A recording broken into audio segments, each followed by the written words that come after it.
Welcome to USA Global TV and Radio, where our mission is to provide education, entertainment, hope, and inspiration. USA Global TV and Radio connects you with experts and audiences all around the world every single day to help you succeed in business and to live a richer life.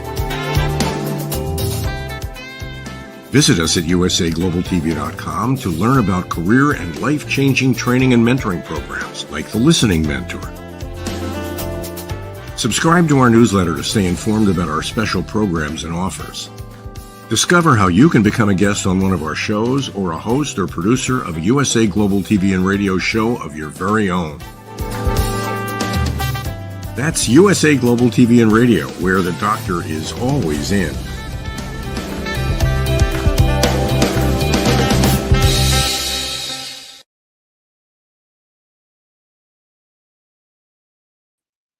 Good afternoon, everyone. It is Monday, November 18th, and this is episode 7 of The Holistic Alternative. I am Julie Ann Mejia, and today we have a phenomenal guest joining us, a board-certified pediatric physician who ran a solo practice for 43 years, a member of the Massachusetts Medical Society, an advocate for bringing awareness to medical cannabis use, and a qualifying pediatric cannabis physician that works with the Massachusetts Cannabis Control Commission to assist pediatric patients and their families with gaining safe access to receive their medical cannabis cards, just to name a few. Today, we welcome Dr. Eric Ruby to the show. And Dr. Ruby, welcome, and thank you so much for taking time out of your busy schedule to join us today. Well, thank you so much for the introduction. And I will try to explain and elaborate on your questions over the next 40 minutes. No, I appreciate that. We're going to dive right in. Dr. Ruby, if you wouldn't mind, can you just take a moment to explain what your acronym at the top of the screen, FAAP, means, and how did this, your son's injury actually set you on the pathway to supporting medical cannabis usage? I can do that. First of all, I want to thank you. Gratitude is always important. And you are responsible for allowing me this opportunity. Holistic Hemp Solutions is your moniker. And I want to thank Dr. Jacqueline Kerbick, owner of USA Global TV and Radio and producer of this segment. So you're welcome. Children used to call me Dr. Duty instead of Dr. Ruby. Maybe it was easier to remember. But mothers used to say, why are you a FAP, Dr. Ruby? And I would say, no, that's fellow of the American Academy of Pediatrics. And it took me about 30 years to get there. You take special courses in college that are all science. You go to medical school. So 4 years of college, 4 years of medical school. And then internship, residency, fellowship, and in my case, 2 years in the military. So Thank you for your service. You're welcome. I never picked up a gun, and I never shot at anybody. All I did was see children. I went in. Still important. So I will say, even though they called me a FAP occasionally, once a year, because I'm Dr. Ruby, somebody would say, Dr. Ruby, you're a gem of a doctor. So I will take that.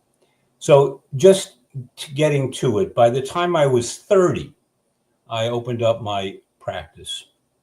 And I will say that in college and in medical school, cannabis was out there. And that was in the 60s. Right. And my training in California, also cannabis was out there. It was 4%, not 16%. In the Air Force, there was one physician who was caught using cannabis. He ended up in Leavenworth Prison. So we do need to talk about the stigma. But to be a board certified pediatrician, they don't even let you take the exams until you've been in practice for a couple of years. And I will say it was in 2000 that my son was injured. He was struck by an automobile and he was paralyzed. And he had central neuropathic pain. And he was suicidal. The issues surrounding that were well-meaning doctors used what was available to treat him, and he became addicted to opioids. He was not in good shape, but he found that using cannabis took away his central neuropathic pain. And at that point, I said, if you use cannabis in Massachusetts in 2000, 2010, you're going to end up in jail, and they do not have very good facilities for wheelchairs. So he did move to Colorado, and that took years before he figured out exactly what to do. He did move back to the Northeast. And at that point, I said, if they ever make cannabis legal, I need to be able to help other people. So, when the personal becomes political, that's when you get moving. And that's something I have learned with my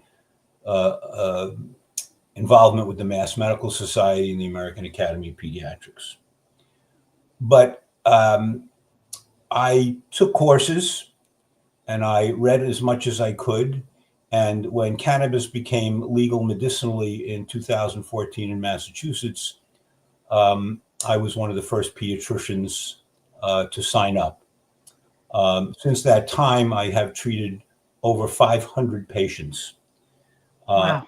However, the stigma and the fear and the ignorance is still there. Yes, cannabis medicinally is now in 38 states and the District of Columbia and territories, but it's in only 24 states where there is responsible adult usage. Some people call it recreational. It's still in Schedule 1. It needs to be moved out. I was hoping that it would. It needs to be under the aegis of the Bureau of Firearms, Tobacco, and Liquor, because it should not be scheduled whatsoever. It is significantly less deleterious than tobacco, than alcohol, and the opioids. And we have too many problems with suicide, too many problems with gun control,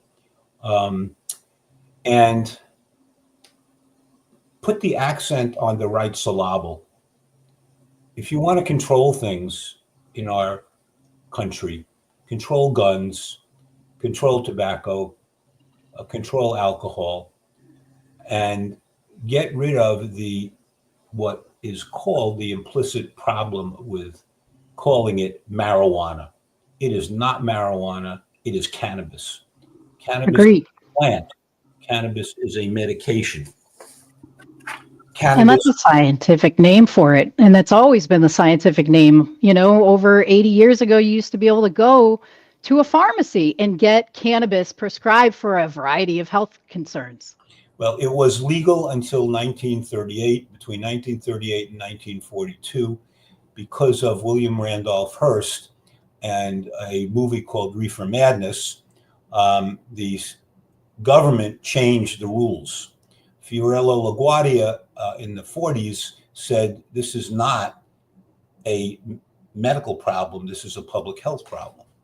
And by 1972, when Richard Nixon created the Schaefer Report, he was caught on tape saying, we're going to make this illegal because I am going to be able to arrest the hippies and the people of color. He didn't use that word. If this is illegal. And they told him, this is a public health problem. This is not a medical problem. It has remained this way for 50 years. We need to do something about it. And we, meaning all of us who are listening. The qualifying diseases and debilitating medical conditions for cannabis medicinally in the 30-something states: anxiety, depression, PTSD, insomnia, epilepsy, multiple sclerosis, pain, particularly back pain and chronic pain, and spasticity, neuropathic pain, nausea and vomiting, anorexia from chemotherapy, Crohn's disease, Tourette's syndrome, psoriasis and eczema as creams, migraines, behavior control and autism, which is what I do mostly. And the list goes on. No, I get it. And I agree. And, unfortunately, there is such heavy stigma because it's been illegal for so long that it's developed stigma. Let's talk a little bit about your personal experience, just having a conversation with me in regards to some of the stigma you've seen within the medical community.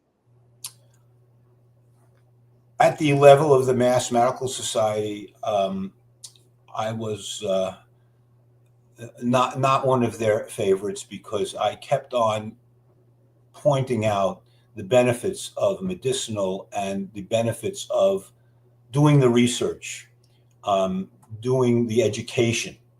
And they did not change their policy easily. And then that was 2014. 2016, it became recreational. So it was tough for the Mass Medical Society to go on record as against it no matter what. Right. So they changed the policy. The statement is, if you have an issue, at the beginning they say, no way. At the middle, they say you're crazy. And then in 10 years, they say, gee, that's self-evident.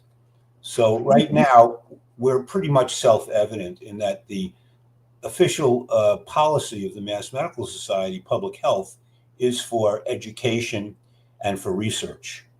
However, there is another committee on addiction and substance abuse. And the two different policies are really at opposite ends of the spectrum. I think it's important to acknowledge that there can be a problem when used incorrectly, but that is true for any medication, and that is true for almost everything. That's why we say everything in moderation. So when I do my 1 hour plus consultations for cannabis with the parents, I say that you need to learn, because the more you learn, the more you can help your child. And I give them a list of online information. It's all about the endocannabinoid system. It's understanding CB1, CB2 receptors.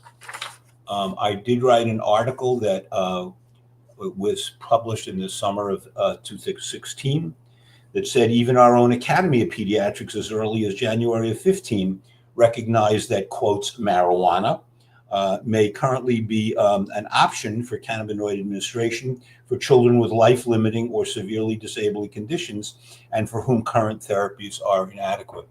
I received not one comment from any physicians, summer of 2016. It's scary. It's scary because, again, parents would rather put their children on these harmful pharmaceuticals with severe side effects that alter children's life. And I feel that cannabinoid therapies that I've, worked with pediatric families as well, they're giving children back their lives in their childhood. That is exactly what happens. That they say the other medications make them into zombies. Yep. And this takes the edge off. This helps with whatever the symptom control is, the target symptoms, I call it. And even the American Medical Association felt that physicians need to learn more because they say, whenever possible, and this was published in JAMA, whenever possible, the medical cannabis certification and associated follow-up should be handled by the clinician treating the medical condition and not a clinician who only provides certificates for medical cannabis use. So I shouldn't really have to do this. I am very concerned about the Cannabis Control Commission because this is the Constitution of the United States. It is, with all of the amendments, it's a little tiny book, and it's 38 pages. These are the 270 pages of the regulations put out by the DPH. Yep. That is insane. It is. It's absolutely disgusting to have such, red tape essentially to get access. Bureaucratic barriers. It's not safety. When they want this controlled and regulated and done properly, if you make it so difficult for doctors to sign up, if you make it so difficult for patients to sign up, they're going to go to the black market, they're going to grow it themselves, or they're going to buy the adult recreational medicine and use it without supervision. Right. This is dangerous. Absolutely government interference. It is not safety. And I have, over the last week or two, gone over all of my letters to the Cannabis Control Commission, to the Senate, to the House in Massachusetts about what can be done, because that's one of our questions. I don't want to run out of time. No, we're doing great. And let's talk about that, because you and I have worked diligently on trying to figure out how we support pediatric families with gaining safe access to cannabinoid therapies in a school, in a residential setting. So let's talk about some of those barriers that we've kind of encountered with trying to advocate for families. Okay, so S51 was out there. It never moved. And I wrote articles to show the benefit of being able to give cannabis in school as a 1990 federal law, Americans with Disability Association. It passed that you cannot restrict medication for someone who's disabled. And if you can't give medicine in school, and this is medicine, like an antibiotic by a school nurse or somebody assigned to it, we're not peddling cannabis on campus. Right. We're restricting this to the nurse's office. I can't have, as they suggested, have the mother come to school, take the child out of the classroom, go into the car, give the medication, go back into school. That is disruptive. That does not work. So you have to give it early in the morning or in the morning, as soon as the child gets home from school, and perhaps a third dose at night. But going back to the American Academy of Pediatrics and the MMS, it doesn't mean that adolescents vape 8 times a day. When I hear that then they don't get a certification. No, I agree. And you know what? That some of these medical conditions, they don't even use psychoactive cannabinoids. Some of these conditions, for example, we have pediatric patients that take our product with CBDA, CBGA. It's non-psychoactive, but it helps manage and mitigate seizures. Okay, So, so this is about education, and correct. I tell them cannabis is 5 medicines. It's all THC, it's all CBD and derivatives. It is equal amounts of CBD, THC. It is large amounts of THC, CBD. It is large amounts of CBD over THC. It's called trial and success. And Bonnie Goldstein, who is really the key person in pediatric cannabis, and by the way, if you haven't seen the video, Weed the People, I'm in it too. Great. Her book is called Cannabis is Medicine. And I really, if you want to learn about cannabis, that's how you do it. And chapter by chapter, page or two on what your target symptom is, it's there. It's called Cannabis is Medicine, Bonnie Goldstein. And by the way, I'm going to talk about 3 other physicians in Massachusetts who also. Right, because you're only one qualifying pediatric physician, right? So it's unbelievable. One of the things, and you ask what to do, yep. The Board of Registration in Medicine has to release who is giving these certifications. They will not. You can get all kinds of information from the Board of Education, Board of Medicine, but you can't get that information. And the Cannabis Control Commission refuses to put it out there. That's wrong. If you want a doctor for a particular problem, you look at specialties and there it is. And Right. you can't find that for cannabis. So the other people who don't know it, but I'm going to say their names, Ben Kaplan, who is CED Foundation, dedicated to promoting usage and knowledge. He's in Massachusetts. He's a great guy. I know him well. Okay. Uma, whose last name I cannot pronounce, who's at Total Health Care, Uplifting Health and Wellness, whose moniker is Educate, Embrace, and Empower. And she talks a lot about the endocannabinoid system. And the last person, and both of those are MDs, Hong Truong, who is a DO, and he has Hope Integrative Care. And those are the other 3 physicians that I work with. And I'll tell you why I have to work with them. Because you need 2 physicians to certify. That's nuts. That's insane. Insane. Not even for adult population do we need 2 qualifying physicians. So why are we putting extra barriers on a population that needs assistance the most? Unreal. Somebody didn't want this to happen. And there was fight against this in 2014. There was fight against this in 2016. And finally, and then the regulations, these regulations didn't come out until 2018. Took them 2 more years after it was already passed. I know, it's insane. Is bureaucratic barrier to the point that it's a disservice to the people who elect them. I couldn't agree more. It's terrible. And patients suffer. I also want to say that I did speak. The Cannabis Control Commission sent 3 people to my office early on, even before they called themselves the Cannabis Control Commission. Britt McBride, Jennifer Flanagan, and Shailene Teetle. Yep. And I said, if there's one thing you do, take the word marijuana out of the equation. Call it cannabis. And that's how we ended up with the Cannabis Control Commission, not the marijuana Control Commission. So for that, I am thankful. However, all of the other things that I asked for, and I have asked for, establish a pediatric subcommittee because they're too interested in everything else. And children are an afterthought. Continue with telehealth. 1 provider, not 2.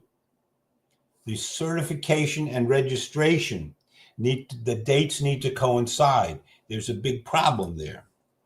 And IT can make the process much better. It used to be 27 pages that I would fill out. Now it's only 9 on the internet, but there are still problems. Cannabis must be able to be used in school and hospitals and residential facilities. The education has to be out there. Decrease the stigma. Don't call it marijuana anymore. Call it cannabis. Take the word marijuana out of these 271 pages. I agree. I think on a federal scale, it should be called by its scientific name, because marijuana and that word has, derogatory context to the Mexican community. And it's very, very hurtful for those individuals. We are into equality and diversity and inclusion. Correct. And unless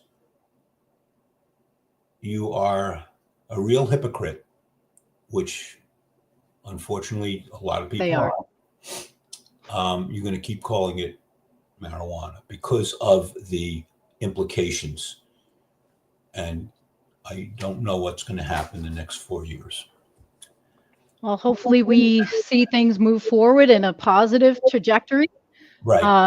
A lot of people, we're going to give Mr. Trump the opportunity to do the right thing, but I'm hopeful that Mr. Kennedy will take some advocacy for these natural products and support them like he stated he was going to do with his election. So we're going to see how this unfolds. It's going to be really interesting. Yeah. What they say and what they do are very different. Politics. Exactly. Politics. I agree. Okay. At the dispensary, and by the way, in Massachusetts, if you go to potguide.com, put in your address, put in your zip code, you will find something close by. Look at the menu, decide what you want. Don't go and just buy what's on sale, but always when you have a behavior problem or an epilepsy problem, anxiety, whatever it is, go for your target symptoms. And you may have to have 3 different medications, but it is very expensive. And understand it is expensive. And it is not covered by insurance. And the visits to me are not covered by insurance. And actually I was on another committee where I said this needs to be covered by insurance. So how do we do that? As a society, how do we break through those healthcare barriers in regards to getting medical coverage for patients in the healthcare system? People in Massachusetts have to write to their individual senators and individual representatives at the Massachusetts State House, because when you write to somebody in your community, they know that they need your vote. Right. And be specific. Don't go into, everything I write to them is 1 page or maybe 2, and I bullet point everything. I don't know who reads it or doesn't read it, but the only time I actually felt that they listened to me was when they came to my office and used the word cannabis instead of marijuana. After that, nobody's listened. Well, and that's to your point. I think they should have more of a hands-on approach and involvement with physicians. Hey, they should be checking in quarterly to say, what can we do to continue supporting you? What have you noticed that has been a challenge within the current system? But no one's ever reached out to you or Dr. Kaplan. Is that correct? Correct. I can't sell for Dr. Kaplan, but I know for me, no one's reached out to me in years. But I will tell you, there is one person at the Cannabis Control Commission that I talk to, and she is understanding and helpful. And I send the information to her or call her. And her name is Kathy Oliver Jones. Yep. And maybe you have her name and number also. But she's a lovely lady. She is very helpful. She's on your side when registration doesn't go through. And again, I need to stress the fact that you need 2 physicians to do the certification, and you need a registration which again is that 6 to 9 pages that I mentioned. So let's take a step back for a second. We talked about some of the barriers in regards to gaining safe access in a school and a residential program. I know you and I have both diligently talked to the commission. They're passing the buck. They're saying that it has nothing to do with them. I know I've personally reached out to, the Board of Health. They said that there's a statute within the law in regards to medical cannabis that makes it protective for nurses not to prescribe these products. Okay, it's So- within this, and I said rewrite it. You can take out a line item, you can fix it, and they can fix it. So we need to amend it. We need to amend it. We need to have people call. We need to continue to push forward in regards to medical advocacy, because it's such a disservice for a child to go into a classroom and not be able to have safe access at school or a residential program should they need it in the event of emergencies. And these products can be life-saving. The key pages for modification, addition, and deletion are from page 270 to 279, Okay. 501.006-501.025. You can do it. It's doable. It hasn't been done. And that would be for school. The other issues that at the level of the dispensary, they have to label things clearly. They do not label the bottles clearly. We'll have to talk in terms of milligram per dose. Reciprocity for patients certified in other states, and absolutely list the available cannabis consultants so that people can, if this is for the Commonwealth, if this is for the people, then at least allow people to find people that can help them. So to me, this is a lot of things can be done. It won't get done unless people individually call their state reps and state senators. Whatever happens in Washington, no, I don't know. Right. But it's concerning. It's concerning that we're at this point, this far along. We've had it legal for so many years, and we're still facing significant barriers. So I think, just getting the information out there like we're doing today, we're talking about it, we're having a conversation. People are not aware of what to do or how to approach it. So I think giving them guidance and talking about it, that's going to be the first step. So I commend you for doing this call today with me, because it's important information to get out there. Well, I have lots more to talk about, but I think that the gist of it is what you just said. No, I appreciate that. And let's talk about some of the other initiatives that you're working on. We have a few more minutes before, we're wrapping up, but, let's talk a little bit about your other initiatives, like your Death with Dignity. What are you working on in regards to that right now in the Commonwealth? Well, as you know, choice is important. Yes. And people need to be able to choose how a peaceful death. Palliative care works, hospice works, but 25% of people who are dying over the age of 18 with a terminal disease, meaning they would die within 6 months, should have a choice. It's called autonomy. I agree. It's the same thing with cannabis. People need to have a choice. And my thought is for those 25% of people who are in hospice or are seeking palliative care, they can ask, again, to physicians, and in Massachusetts, the way End of Life Options Act is out there. And by the way, we've been trying to have this conversation since 2012 when it was a ballot question. It I remember was that. defeated at the last minute by the Catholic Church and the disability organizations. And seriously, that was what happened. over the course of time, when the discussion was out there and women lost their reproductive rights and their ability to choose what they wanted, this was, again, more evident we went to the Joint Committee on Public Health, Joint Committee on Public Health Finance. It passed both of them. It went to the Ways and Means. I've testified every 2 years on this.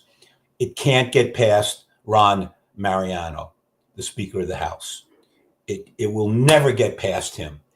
Our House, I'm sorry to say, even with a Democratic majority, they're in gridlock. And if you read the Boston Globe on the editorial page, they even suggest that if they can't get things done, get somebody else who can get it done. So medical aid in dying is available in 11 states, should be available across the country, because people should be able to choose and not be legislated against it. It is not suicide. It is a choice to have a peaceful death. I have a lot more information about that, but you mentioned something else. And the something else is really about where my son came from and his problem. In 2004, when we realized that he was paralyzed and he was not going to get any better, I went to my representative and my senator locally, and we spoke about trying to raise money for research. And they agreed. And we got a bill out there, and it's called Spinal Cord Injury Trust Fund. And we've raised $6 million since 2004 for research. And I have researchers at Harvard, at Boston Medical Center, at the Children's Hospital, Brigham and Women's, and one other. No, that's great. That's phenomenal, because we really need that support and that backing evidence to show that these products work for a variety of conditions. So I have had a very prominent lawyer speak about the legality of cannabis. And I can tell you, when I have Spinal Cord Injury Awareness Day at the State House once a year, because I'm head of something called Massachusetts Walks Again because of my son, many of them have pain. Many of them have spasticity. Many of them have anxiety or depression. And if they're honest with you, they will tell you that they have used cannabis. Right. Cannabis is out there. Cannabis is a treatment. Cannabis should be much more readily available without the stigma. There are too many significant problems with all these other FDA-approved medications. So, yes, I have a three-pronged approach that keep me busy in my, quote, retirement. Yeah. My cannabis advocacy, and medical aid in dying, and spinal cord injury. No, I appreciate all the amazing work that you do for the community in several facets in regards to education and supporting families, and your legislation as well. So, I mean, I can't thank you enough for all your support and all the work that you do. And we're about to come to the end of the segment. Is there anything else you'd like to tell viewers before we put up your information on how families that might need assistance might contact you? Yes, I'm very happy to help. However, if they become my patients, lately, it's been a little more complicated in terms of some of the diseases and target symptoms that I've been treating. And the initial consultation, I do a lot of research to make sure that we're not going to interfere. There can be liver toxicity problems when you use high doses of CBD. But most of the time, it does work. But knowing all of the information takes time. and doing all of the data on the website takes time. So I do charge for that. And lately, when people call me back, because they do, it is not a quick visit. It takes time. I still carry my credentials. I have to do that for Massachusetts, for the DEA, for federally, and I have to have malpractice insurance. So things are expensive, and my accountant has said, this is not a hobby. You're still a Right. physician. No, it's a job, and you're trying to provide a quality service for people. So I know it's expensive to get my information, but I think people find it worth it, and they do, and they can find me again. I don't hide, but the follow-up visits now I'm going to start charging for. I didn't in the past, but it's just getting out of hand. So in order to do the intake, I need to know the last 4 digits of a social security number. And I do ask people now. At one point, somebody said, do you want to have the other information for other doctors? And I said, of course. And they brought in a suitcase. I don't have time to read a suitcase.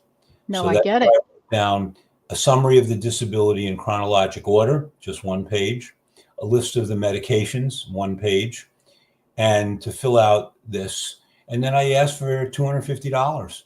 And they get a full hour. Some of them are an hour and a half. This past weekend, I did 2 of them that were, one was an hour and a half, and that was a first time visit. And the second one was a follow up, which was about another hour. So it really does, and almost missed the football game because of it. But, well, thank you for your time and all you do for the community. And we're over our time today. I really appreciate you taking time out of your busy schedule to join us today. Is there anything else you'd like to end the segment with before we finish up? I would say it's trial and success. Don't give up. This is your child. We need to work together. All of these medications, it's a pardon me, it's a joint privilege of both the parent and the physician. And I just wish more physicians would be more understanding of this. Knowledge is power. And a physician who says, I don't understand it or I don't know it, medicine is lifelong learning. They got to learn. And maybe they have other things to do. That's fine. But at least say, I'll give you somebody's name who can help you. And don't just say it doesn't work. Thank you, Dr. Ruby. I really appreciate you taking the time today and hope you have a wonderful rest of the day. Well, thank you. Take care. Thank you guys so much for tuning in. We'll have another beautiful guest next month, and have a beautiful day. And thank you for USA Global TV and Radio for all that you do for our beautiful community. Have a great one. Take care.